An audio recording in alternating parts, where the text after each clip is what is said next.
Minha família disse que não precisava da minha ajuda. Então eu parei de ajudá-los. Estamos fartos de você fazer tudo ser sobre você. A assistente social perguntou a ele sobre a situação de suas roupas.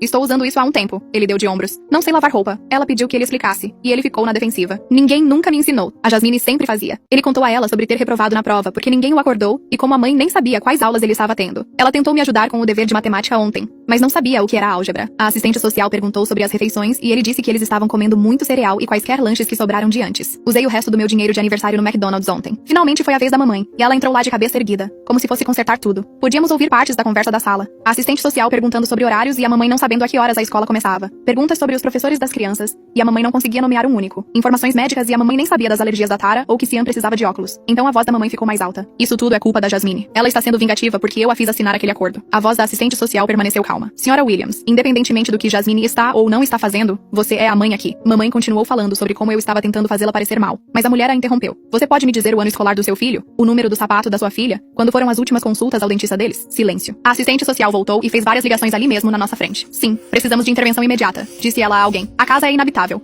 A negligência é clara. As crianças não têm alimentação ou vestuário adequados. Mamãe começou a chorar e agarrou meu braço. Diga a eles que você vai ajudar. Diga a eles que isso é apenas temporário. Eu a olhei com calma. Você me fez assinar um acordo, lembra? Em 1 hora, mais 2 funcionários do conselho tutelar apareceram com pranchetas e câmeras. Eles passaram por todos os cômodos, tirando fotos e fazendo anotações. Encontraram o banheiro com um mofo preto crescendo no chuveiro e um vaso sanitário que não era limpo há 2 semanas. Documentaram a geladeira vazia, o lixo transbordando, a montanha de louça suja. Um deles encontrou a calcinha suja de sangue da Tara em seu quarto, de quando ela não soube o que fazer durante sua menstruação esta semana, e simplesmente a deixou no chão. Eles perguntaram a ela sobre isso, e ela começou a chorar de novo, dizendo que não sabia como lidar com aquilo sem mim. A supervisora do caso chegou em um SUV preto e olhou toda a documentação. Era uma mulher mais velha, de cabelos grisalhos que parecia já ter visto de tudo. Depois de rever todas as fotos e anotações, ela se virou para a mamãe com uma expressão séria. Senhora Williams, com base no que encontramos aqui hoje, estamos colocando ambas as crianças menores sob custódia protetiva de emergência. Mamãe caiu de joelhos, soluçando. Por favor, não. Eu só preciso de mais tempo para resolver as coisas. A supervisora balançou a cabeça. Senhora, seus filhos estão vivendo em condições inseguras, sem cuidado ou supervisão adequados. As palavras da supervisora pairaram no ar por talvez 2 segundos antes de mamãe desabar de joelhos. Ela agarrou as calças da supervisora e começou a soluçar, emitindo sons feios e molhados que deixaram todos desconfortáveis. A supervisora deu um passo para trás e fez um sinal para os outros funcionários, que imediatamente subiram as escadas. Eu podia ouvi-los pegando malas do armário do corredor e abrindo gavetas nos quartos dos meus irmãos. Tara correu atrás deles, gritando que não podiam tocar nas coisas dela, mas um dos funcionários gentilmente bloqueou seu caminho e explicou que estavam apenas arrumando algumas roupas. Ficou paralisado na porta da sala, como se seu cérebro não conseguisse processar o que estava acontecendo. Seu rosto passou de confuso para irritado, e depois para assustado em cerca de 10 segundos. Os funcionários desceram com 2 bolsas pequenas que pareciam patéticas, considerando que continham tudo o que meus irmãos teriam por sabe-se lá quanto tempo. Tara agora chorava copiosamente, com um ranho escorrendo pelo rosto e o corpo todo tremendo. Ela não parava de olhar para mim como se eu devesse consertar aquilo, mas eu apenas fiquei sentada com as mãos cruzadas. Cian finalmente saiu de seu estado de paralisia e começou a discutir com a supervisora sobre como tudo aquilo era um mal-entendido. Ela calmamente explicou que a decisão estava tomada e que eles precisavam ir com ela agora. De repente, minha mãe se lançou sobre mim e agarrou meu braço com tanta força que suas unhas cravaram na minha pele. Por favor, Jasmine, apenas diga a eles que você vai ajudar. Seu rosto estava a centímetros do meu,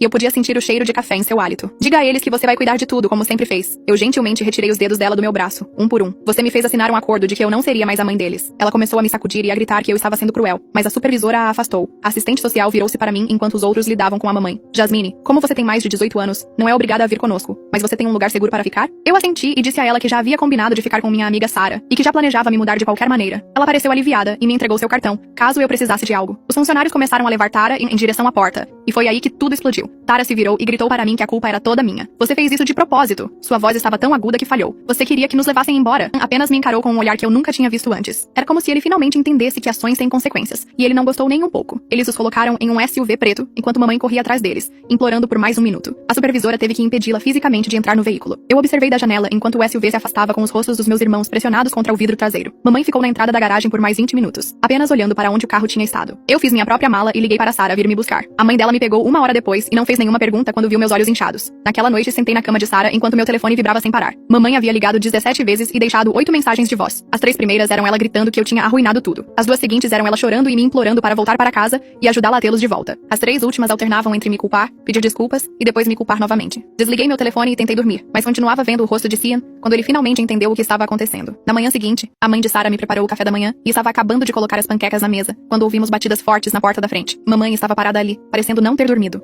com o cabelo espetado e a maquiagem de ontem borrada sob os olhos. Eu sei que ela está aqui. Ela passou pelo pai de Sarah e me encontrou na cozinha. Você vai pra casa agora mesmo e nós vamos consertar isso. O pai de Sarah se interpôs entre nós e disse que ela precisava ir embora. Mamãe começou a gritar sobre como eu era filha dela e que ela poderia me obrigar a ir para casa. A mãe de Sarah calmamente pegou o telefone e disse que chamaria a polícia se a mamãe não saísse imediatamente. Mamãe olhou para mim uma última vez com puro ódio antes de sair furiosa. Ela bateu a porta com tanta força que um quadro caiu da parede. 2 dias se passaram antes de eu receber uma ligação da senhora Peterson da escola. Jasmine, soube do que aconteceu e queria ver como você está. Sua voz era calorosa e preocupada. Também quero que saiba que estou orgulhosa de você por se proteger. Ela me disse que a escola tinha serviços de aconselhamento disponíveis se eu precisasse, e que eles me apoiariam nisso. Ela mencionou que vários professores estavam preocupados com meus irmãos há semanas, e ficaram aliviados por alguém finalmente ter intervindo. 3 dias depois, recebi um aviso oficial sobre uma audiência no Tribunal de Família para determinar a custódia temporária. Passei a manhã imprimindo cópias do acordo assinado, capturas de tela das mensagens de texto da mamãe das últimas semanas, e fotos que eu vinha tirando da casa piorando. Organizei tudo em uma pasta e vesti minhas melhores roupas. O tribunal ficava no centro da cidade, em um prédio antigo que cheirava a cera de assoalho e papel velho. Cheguei cedo e sentei do lado de fora da sala de audiências, observando outras famílias entrarem e saírem. Mamãe apareceu 15 minutos atrasada, usando a mesma camisa amassada de 3 dias atrás. Seu cabelo estava oleoso e preso em um rabo de cavalo bagunçado. Ela tinha olheiras e não parava de checar o celular,